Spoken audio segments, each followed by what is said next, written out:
Everyone, welcome back to my YouTube channel. ನಾನು ನಿಮ್ಮ ತನು ಮಾತಾಡ್ತಾ ಇರೋದು. ಸೊ ಈ ವ್ಲಾಗ್ ಏನಪ್ಪ ಅಂದರೆ ನನ್ನ ಫಸ್ಟ್ ಡೇ 2026 ವೆಕೇಷನ್, ಅಂದರೆ ಬೇಸಿಕಲಿ ಟೆಂಪಲ್ ರೌಂಡ್ಸ್ ಅಂತ ಹೇಳ್ಬೋದು. ಸೊ ಫಸ್ಟ್ ಡೇ ಹೇಗಿತ್ತು ಏನು ಅಂತ ನಾನು ನಿಮ್ಮ ಹತ್ರ ಆ್ಯಕ್ಚುಲಿ ನಾನು ವೀಡಿಯೋಸ್ ಯಾವುದನ್ನು ತೊಗೊಳಕ್ಕಾಗಲಿಲ್ಲ. ಬಿಕಾಸ್ ನಾನು ಹೊಸ ಐಫೋನ್ನ ಇನ್ನೂ ಸೆಟಪ್ ಮಾಡಿರಲಿಲ್ಲ. ಸೊ ಹಾಗಾಗಿ ಏನೂ ಕ್ಯಾಪ್ಚರ್ ಮಾಡೋದಕ್ಕಾಗಿಲ್ಲ. ಜಸ್ಟ್ ಕೆಲವೊಂದು ಪಿಕ್ಸ್ ಇದೆ ಅಷ್ಟೇ ಹೋಗಿರೋ ಟೆಂಪಲ್ದು. ಆ್ಯಂಡ್ ಆಲ್ಸೋ ನನ್ನ ಫ್ರೆಂಡ್ ಫೋನಲ್ಲಿ ತೆಗೆದಿರೋ ವೀಡಿಯೋಸ್ ಇದೆ. ಸೊ ಹಾಗಾಗಿ ನಾನು ಫಸ್ಟ್ ಡೇ ಎಲ್ಲೆಲ್ಲ ಹೋದ್ವಿ ಏನು ಅಂತ ನಿಮಗೆ ತಿಳಿಸ್ಕೊಳ್ಳೋದಕ್ಕಾಗಿ, ಹಾಗೆ ನನಗೋಸ್ಕರ ನಾನು ಡಾಕ್ಯುಮೆಂಟ್ ಮಾಡ್ಕೊಳ್ಳೋದಕ್ಕೋಸ್ಕರ ಆಗಿ ಈ ವಿಡಿಯೋ ಮಾಡ್ತಾಯಿದ್ದೀನಿ. I hope it helps you. ಬನ್ನಿ ವಿಡಿಯೋ ಶುರು ಮಾಡೋಣ. ಬ್ಲಾಗ್ ಶುರು ಮಾಡೋಣ. 1/1/2026ಗೆ ನಾನು ಹೊಸ ಫೋನ್ ತೊಗೊಳ್ಬೇಕು ಅಂತ ಆಸೆ ಇತ್ತು. ದೇವರ ದಯೆಯಿಂದ ಆ ದಿನ ನಾನು ಹೊಸ ಫೋನ್ ತೊಗೊಂಡೆ. ಆನಂತರ ಅದೇ ದಿನ ನೈಟ್ ನಾನು ಕುಂದಾಪುರಕ್ಕೆ ಹೊರಟೆ. ಸೊ ಅಂದರೆ 2 ಜಾನ್ವರಿ ಬೆಳಗ್ಗೆ ನಾನು ಅಲ್ಲಿ ತಲುಪಿದೆ. ಆನಂತರ ಮನೆಗೆ ಹೋದ್ವಿ. ಆಂಟಿ ನೀರು ದೋಸೆ ಮತ್ತು ಕಾಯಿ ಬೆಲ್ಲ ಮಾಡಿದರು ಫ್ರೆಶ್ ಅಪ್ ಆಗಿ. ಸೊ ಒಳ್ಳೆ ನನಗೆ ನೀರು ದೋಸೆ ಅಂದರೆ ಬೇಸಿಕಲಿ ತುಂಬಾ ಇಷ್ಟ. ಸೊ ಬೆಂಗಳೂರಲ್ಲಿ ನಾನು ಏನೇ ತಿಂದಿದ್ರು ಕೂಡ ನೀರು ದೋಸೆ ಅದ್ರ ಜೊತೆ ಕಾಂಬಿನೇಷನ್ನು. ಬಟ್ ಅಲ್ಲೇ ತಿಂಡಿಯ ಹುಟ್ಟೂರು ಅಂತ ಹೇಳ್ತಾರಲ್ಲ, ಅಲ್ಲಿ ತಿನ್ನೋದು ಒಂಥರ. ಅದರಲ್ಲೂ ನಾನು ಫಸ್ಟ್ ನನಗೆ ಇಷ್ಟ ಆಗುತ್ತೆ ಅಂತ ಒಲೆನಲ್ಲಿ ಮಾಡಿಕೊಟ್ರು. ಸೊ ನಂಗೆ ಒಲೆ ಅಡುಗೆ ಇಷ್ಟ ಅಂತ ಅವ್ರಿಗೆ ಗೊತ್ತಾಗಿ ಒಲೆನಲ್ಲಿ ನೀರು ದೋಸೆ ಹಾಕ್ಕೊಟ್ರು. ಸೊ ತುಂಬ ಒಳ್ಳೆ ಚೆನ್ನಾಗಿರೋ ತಿಂಡಿ ತಿಂದ್ಕೊಂಡು ಪಟ್ಟತ್ತ ರೆಡಿಯಾಗಿ ಫಸ್ಟು ಸ್ಟಾರ್ಟ್ ಮಾಡಿದ್ದು ಆನೆಗುಡ್ಡೆ ಟೆಂಪಲ್. ಸೊ ಏನೇ ಆಗಲಿ ವಿಘ್ನ ನಿವಾರಕ ಗಣೇಶನಿಂದ ಶುರು ಮಾಡಬೇಕಲ್ವ. ಸೊ ನನಗೂ ಅಷ್ಟೇ ನನ್ನ ಫ್ರೆಂಡನ್ನು ಫಸ್ಟು ಆನೆಗುಡ್ಡೆ ಟೆಂಪಲ್ ಕರ್ಕೊಂಡೋದ್ರು. ತುಂಬ ಚೆನ್ನಾಗಿ ದರ್ಶನ ಆಯಿತು. ಆನೆಗುಡ್ಡೆ ಟೆಂಪಲ್ ಹೋದ ತಕ್ಷಣ ಅಷ್ಟೇನೂ ರಶ್ ಇರಲಿಲ್ಲ, ತುಂಬ ಆರಾಮಾಗಿತ್ತು. ಸೊ ಹೋಗಿ ಒಂದು 10 ನಿಮಿಷಕ್ಕೆಲ್ಲ ಮಹಾಮಂಗಳಾರತಿ ಮಾಡೋದಕ್ಕೋಸ್ಕರ ಅವರು ಎಲ್ಲ ಪ್ರಿಪ್ರೇಷನ್ ಮಾಡ್ಕೋತಾಯಿದ್ರು. ನಾವು ಕೂತ್ಕೊಂಡು ಮಹಾಮಂಗಳಾರತಿಗೂ ಟೈಮ್ ಆಯಿತು. ಆಗ ನಿಂತ್ಕೊಂಡು ಎಲ್ಲ ದರ್ಶನ ಮಾಡಿಕೊಂಡು ಚೆನ್ನಾಗಿ ಆನಂತರ ಲೆಫ್ಟ್ ಸೈಡಲ್ಲಿ ಒಂದು ವೇ ಇದೆ ಅಲ್ಲಿ. ಸೊ ಅಲ್ಲಿ ಹೋಗಿ ಆ ಕಡೆ ಒಂದು ಯಾಗ ಮಂಟಪ ಕೂಡ ಇದೆ. ಸೊ ಯಾಗ ಮಂಟಪದಲ್ಲಿ ಅವರು ಹೋಮ ಸಹ ಮಾಡಿದರು ಅವತ್ತು. ಸೊ ಹೋಮನೂ ಕೂಡ ಪ್ರದಕ್ಷಿಣೆ ಮಾಡಿ ಅದ್ರ ಪ್ರಸಾದ ತೊಗೊಂಡು ಅಲ್ಲಿ ಕಾಯಿ ಬೆಲ್ಲ ಎಲ್ಲ ಹಾಕಿ ಪ್ರಸಾದ ಮಾಡಿದರು. ಹೋಮದ ಹತ್ರ ಎಷ್ಟು ಚೆನ್ನಾಗಿತ್ತು ಅಂದರೆ ಆ ಪ್ರಸಾದನ ನಾನು ಆ ಪಿಕ್ ಕೂಡ ಸಿಕ್ಕರೆ ಅದನ್ನ ಇಲ್ಲಿ ಅಟ್ಯಾಚ್ ಮಾಡ್ತೀನಿ. ನಂಗೆ ತುಂಬಾ ಇಷ್ಟ ಆಯಿತು ಸೀರಿಯಸ್ಲಿ ಆ ಪ್ರಸಾದ. ಸೊ ನಾನು 2 ಸಲ ತೊಗೊಂಡು ತಿಂದೆ ಅದನ್ನು. ಆನಂತರ ಅಲ್ಲಿ ಊಟಕ್ಕೆ ನೆಕ್ಸ್ಟು ಭೋಜನ ಪ್ರಸಾದಕ್ಕೆ ಅಂತ ಹೋದ್ವಿ ನಾವು. ಅಲ್ಲಿ ಊಟಕ್ಕೆ ಟೋಕನ್ ತೊಗೋಬೇಕು. ನಾವು ಎಷ್ಟು ಜನ ಇದ್ದೀವಿ ಅಂತ ಕೇಳಿಬಿಟ್ಟು ಟೋಕನ್ ಕೊಡ್ತಾರೆ. ಟೋಕನ್ ತೊಗೊಂಡು ನಾವು ಊಟಕ್ಕೆ ಹೋಗಬೇಕು. ಸೊ ಊಟದ ಹಾಲಿಗೆ ಹೋದ ತಕ್ಷಣ ಅಲ್ಲಿ ಟೋಕನ್ ಇಸ್ಕೋತಾರೆ. ಮತ್ತು ಇನ್ನೊಂದು ಹೇಳಬೇಕು, I must say this, plates ಅಂತೂ ಈಗಿನ ಹೊಸದಾಗಿ ತೊಗೊಂಬಂದು ಇಟ್ಟಿದ್ದಾರೆ ಅನ್ನೋ ಥರ ಇತ್ತು. ಮತ್ತು ನನಗೆ ಆ್ಯಕ್ಚುಲಿ ನಾನು ತುಂಬ ನೋಟಿಸ್ ಮಾಡೋದ್ರಿಂದ ಸಣ್ಣ ಡೀಟೇಲಿಂಗ್ ಕೂಡ ತುಂಬಾ ಖುಷಿಯಾಯಿತು. ಹಾಗಾಗಿ ಇದನ್ನೆಲ್ಲ ಹೇಳ್ತಾ ಇದ್ದೀನಿ ನಿಮ್ಮ ಹತ್ರ. ಪ್ಲೇಟ್ಸ್ ಅಂತೂ ತುಂಬ ಲೈಟ್ ವೆಯ್ಟ್ ಆಗಿತ್ತು, ಹೊಸದಿದ್ದಾಗಿತ್ತು, ತುಂಬಾ ಚೆನ್ನಾಗಿತ್ತು. ತೊಳೆದು ಕ್ಲೀನ್ ಮಾಡಿ ನೀಟಾಗಿ ಇಟ್ಟಿದ್ರು. ಸೊ ನಾವು ಒಂದೊಂದು ಪ್ಲೇಟ್ ತೊಗೋಬೇಕು, ಹಾಗೆ ಬಡಿಸ್ಕೊತಾ ಹೋಗ್ತಿರ್ಬೇಕು. ಅಲ್ಲೆಲ್ಲ ನಿಂತ್ಕೊಂಡಿರ್ತಾರೆ ನಾರ್ಮಲ್ ಎಲ್ಲ ದೇವಸ್ಥಾನಗಳಲ್ಲಿ ಹೇಗೆ ಬಡ್ಸೋಕ್ಕೆ ನಿಂತಿರ್ತಾರಲ್ಲ ಹಾಗೆ. ಮತ್ತು ಹಾಲ್ ಕೂಡ ತುಂಬ ದೊಡ್ಡದಿತ್ತು. ಟೇಬಲ್ ಚೇರ್ ಕೂಡ ಇದೆ, ಕೆಳಗಡೆ ಕೂತ್ಕೊಂಡು ಊಟ ಮಾಡೋರು ಸಹ ಮಾಡ್ಬೋದು. ಸೊ ಅವ್ರವ್ರ ಇಷ್ಟ ಅದು. ಫಸ್ಟ್ ಟ್ರಿಪ್ ಏನು ಅನ್ನ ಸಾರು ತಿನ್ಕೊಂಡು ಅದ್ರ ಜೊತೆ ಚಟ್ನಿ ಹಾಕ್ತಾರೆ. ಇದನ್ನು ಅಷ್ಟೇ ನಾನು ಮರೆಯೋಕ್ಕಾಗಲ್ಲ. ಆ ಚಟ್ನಿ ಎಷ್ಟು ರುಚಿಯಾಗಿತ್ತು ಅಂದರೆ ಸೀರಿಯಸ್ಲಿ ಆನೆಗುಡ್ಡೆ ಟೆಂಪಲ್ ಭೋಜನ ಪ್ರಸಾದ ಚಟ್ನಿ ಮಾತ್ರ ನೀವು ಮಿಸ್ ಮಾಡ್ಕೊಳ್ಳೇಬೇಡಿ, ಓಕೆನಾ. ಸೊ ಫಸ್ಟ್ ಟ್ರಿಪ್ ನಮಗೆ ಅನ್ನ ಸಾರು ಆ ಚಟ್ನಿ ಬಡಿಸ್ತಾರೆ. ಸೆಕೆಂಡ್ ಟ್ರಿಪ್ಪು ಅನ್ನ ಹುಳಿ. ಸೊ ನೀವು ಕೋಸ್ಟಲ್ ಕರ್ನಾಟಕ ಸೈಡ್ ಆಗಿದ್ರೆ ಹುಳಿ ಅಂದರೆ ಏನಂತ ನಿಮಗೆ ಗೊತ್ತಿರುತ್ತೆ. ನನಗೂ ಅಲ್ಲಿ ಹೋದ್ಮೇಲೆ ಇದೆಲ್ಲ ಪರಿಚಯ ಆಗಿದ್ದು. ಸೊ ಯಾಕಂದರೆ ನಮಗೆ ಈ ಸೈಡ್ ಬರೀ ಸಾಂಬಾರು ಮತ್ತು ರಸಮ್ ಅಂತ ಅಷ್ಟೇ ಗೊತ್ತಿರುತ್ತಲ್ವ. ಸೊ ಅಲ್ಲಿ ಅನ್ನ ಸಾರು ಫಸ್ಟು, ಆಮೇಲೆ ಅನ್ನ ಹುಳಿ, ಆನಂತರ ಅನ್ನ ಮಜ್ಜಿಗೆ, ಆನಂತರ ಪಾಯಸ. ಸೊ ಈ ಆರ್ಡರಲ್ಲಿ ಬೆಳೆಸ್ಕೊತೀವಿ. ಸೊ ಚೆನ್ನಾಗಿ ಊಟ ಮಾಡಿದ್ವಿ.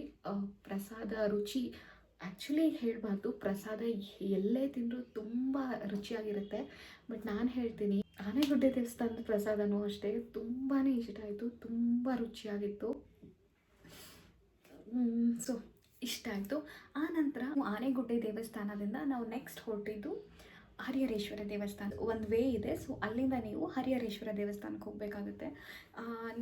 ನೀವು ಕೂಡ ಆನೆಗುಡ್ಡೆ ದೇವಸ್ಥಾನಕ್ಕೆ ಹೋದರೆ ಹರಿಹರೇಶ್ವರ ದೇವಸ್ಥಾನಕ್ಕೆ ಹೋಗೋದು ಮಿಸ್ ಮಾಡಲೇಬೇಡಿ. ಯಾಕಂದರೆ ಎಷ್ಟು ಚೆನ್ನಾಗಿದೆ ಅಂದರೆ ದೇವಸ್ಥಾನದ ಹಿಂದೆ ಲಿಟ್ರಲಿ ಫುಲ್ ಗುಡ್ಡ ಥರ ಇದೆ, ಪೂರ್ತಿ ಹಸಿರಾಗಿದೆ. ಆನಂತರ ದೇವಸ್ಥಾನ ಹೇಗಿದೆ ಅಂದರೆ ಸುತ್ತ ಕೆಳಗಡೆ ನೀರಿದೆ, ಅಂದರೆ ಒಂದು ಪಾಂಡ್ ಥರ. ಸೊ ಮಧ್ಯದಲ್ಲಿ ದೇವಸ್ಥಾನ ಇದೆ, ಸೊ ಲೈಕ್ ಐಲ್ಯಾಂಡ್ ಥರ, ಓಕೆನಾ.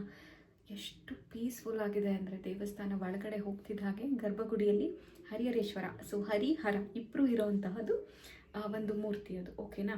ಸೊ ತುಂಬ ಚೆನ್ನಾಗಿದೆ. ಒಳಗಡೆ ಹೋದರೆ ಎಷ್ಟು ಕಾಮ್ ಅನಿಸುತ್ತೆ ಅಂದರೆ ನಿಜವಾಗ್ಲೂ ನೀವು ಅದನ್ನು ಎಕ್ಸ್ಪೀರಿಯೆನ್ಸ್ ಮಾಡಬೇಕು. ನಾನು ಹೇಳೋದು ಯಾವುದು ಕೂಡ ಜಸ್ಟಿಸ್ ತರಲ್ಲ.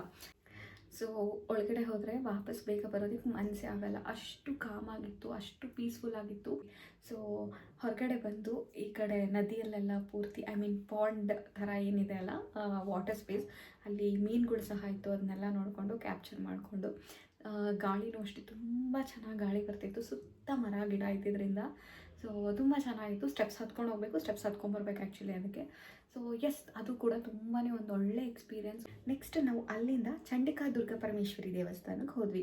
ಸೊ ನೀವು ಉಡುಪಿಯಿಂದ ಕುಂದಾಪುರಕ್ಕೆ ಹೋಗ್ತಾ ಇದ್ದರೆ ಅಲ್ಲಿ ನಿಮಗೆ ಕಾಣಿಸುತ್ತೆ ಆ್ಯಕ್ಚುಲಿ. ಪರ್ಟಿಕ್ಯುಲರಾಗಿ ನನಗೆ ಯಾವ ಊರು ಅಂತ ಹೆಸರು ಹೇಳಕ್ಕೆ ನೆನಪಾಗ್ತಾ ಇಲ್ಲ.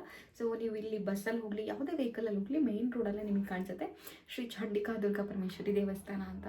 ಹೊರಗಡೆಯಿಂದನೇ ತುಂಬ ಅಟ್ರಾಕ್ಟಿವ್ ಆಗಿ ಕಾಣಿಸುತ್ತೆ ದೇವಸ್ಥಾನದ ಆರ್ಕಿಟೆಕ್ಚರು. ಸೊ ಅಲ್ಲಿಗೆ ಹೋಗಬೇಕು ಅಂತ ನಾನು ಲಾಸ್ಟ್ ಟೈಮ್ ಅನ್ಕೋತಾ ಇದ್ದೆ. ಫೈನಲಿ ಅಮ್ಮ ನನ್ನನ್ನು ಈ ಸಲ ಕಲಿಸ್ಕೊಂಡ್ರು ಅಂತ ಅನ್ಕೋತೀನಿ. ಎಷ್ಟು ಆಸೆ ಆಗಿತ್ತು ಅಂದರೆ ಲಾಸ್ಟ್ ಟೈಮ್ ನಾನು ಕುಂದಾಪುರ ಹೋದಾಗ, ಈ ಸಲ ಫೈನಲಿ ಅಲ್ಲಿಗೂ ಹೋಗ್ಬಿಟ್ಟು ಬಂದೆ. ಸೊ ನಾವು ಏನು ಹೇಳ್ತಿದ್ದೆ, ನಾನು ಅಲ್ಲಿಗೆ ಹೋದೆ. ಅದು ಅಷ್ಟೇ ತುಂಬ ಆ್ಯಂಪಲ್ ಸ್ಪೇಸ್ ಇದೆ ಪಾರ್ಕಿಂಗಿಗೂ ಕೂಡ, ಹಾಗೆ ಸ್ಲಿಪ್ಪರ್ ಸ್ಟ್ಯಾಂಡ್ ಇದೆ, ಎಲ್ಲ ಫೆಸಿಲಿಟೀಸ್ ತುಂಬ ಚೆನ್ನಾಗಿದೆ. ಸೊ ನಾವು ವೆಹಿಕಲ್ ಪಾರ್ಕ್ ಮಾಡಿಬಿಟ್ಟು ಒಳಗಡೆ ಹೋದ್ವಿ. ಹೋಗ್ತಿದ್ದಂಗೆ ನಿಮಗೆ ಊಟದ ಹಾಲ್ ಕಾಣಿಸುತ್ತೆ. ತುಂಬ ದೊಡ್ಡದಾಗಿ ಊಟದ ಹಾಲ್ ಮಾಡಿದ್ದಾರೆ.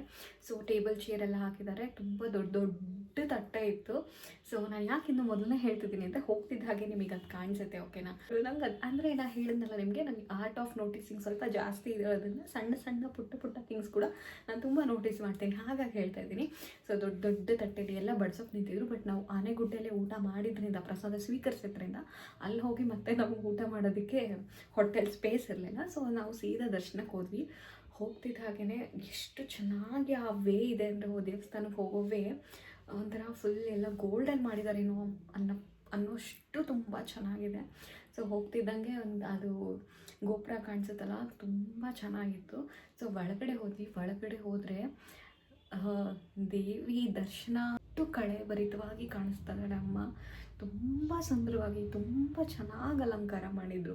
ಆನಂತರ ದೇವಸ್ಥಾನದ ಆರ್ಕಿಟೆಕ್ಚರ್ ಇದೆಯಲ್ಲ, ಯಾವ ಕಡೆ ನೋಡ್ಲಪ್ಪ ಅನ್ನೋದು ಗೊತ್ತಾಗಲ್ಲ, ಅಷ್ಟು ಸುಂದರವಾಗಿದೆ, ಅಷ್ಟು ಚೆನ್ನಾಗಿ ಕೆತ್ತನೆ ಮಾಡಿಸಿದ್ದಾರೆ. ಎಲ್ಲ ವುಡನ್ ಕಾರ್ವಿಂಗ್ ಅದು. ಸೊ ತುಂಬಾ ಚೆನ್ನಾಗಿತ್ತು ನಿಜವಾಗ್ಲೂ. ದೇವಸ್ಥಾನನ ಬ್ಯೂಟಿಫುಲ್ಲಾಗಿ ಕಟ್ಟಿದ್ದಾರೆ ಅಂತಲೇ ಹೇಳ್ಬೋದು. ಆರ್ಕಿಟೆಕ್ಚರ್ ಮಾತ್ರ ನೆಕ್ಸ್ಟ್ ಲೆವೆಲ್. ಸೊ ಎಸ್, ಅಲ್ಲಿ ನಾವು ದರ್ಶನ ಮಾಡಿಕೊಂಡು ಸ್ವಲ್ಪ ಹೊತ್ತು ಕೂತ್ಕೊಂಡು ನಂತರ ಅಲ್ಲಿಂದ ನಾವು ಒಂದು ನಿಮಿಷ ಇರಿ, ನಾನು ಜರ್ನಲ್ ಮಾಡಿದ್ದೀನಿ, ನೋಡ್ಕೊಂಡು ಬಿಡ್ತೀನಿ. ಅಲ್ಲಿಂದ ನಾವು ಕೋಟ ಅಮೃತೇಶ್ವರಿ, ಹಲವು ಮಕ್ಕಳ ತಾಯಿ ಕೋಟ ಅಮೃತೇಶ್ವರಿ ತಾಯಿ ದೇವಸ್ಥಾನಕ್ಕೆ ಹೋದ್ವಿ. ಸೊ ಅದು ಕೂಡ ತುಂಬಾ ಚೆನ್ನಾಗಿದೆ. ನಾನು ಆ ವಿಡಿಯೋ ಅಥವಾ ಫೋಟೋನ ಇಲ್ಲಿ ನಿಮಗೆ ಹಾಕ್ತೀನಿ, ಇಲ್ಲಾಂದರೆ ನನ್ನ ಇನ್ಸ್ಟಾಗ್ರಾಮ್ ಅಕೌಂಟ್ ಫಾಲೋ ಮಾಡಿ, ಅಲ್ಲೂ ನಿಮಗೆ ನೋಡೋದಕ್ಕೆ ಸಿಗುತ್ತೆ. ಸೊ ಅದು ಅಷ್ಟೇ, ದೇವಸ್ಥಾನ ತುಂಬ ಚೆನ್ನಾಗಿ ಅನಿಸ್ತು. ಖುಷಿ ಏನಂದರೆ ಅಲ್ಲೂ ದೇವಿ ಅಲಂಕಾರ ತುಂಬಾ ಚೆನ್ನಾಗಿತ್ತು.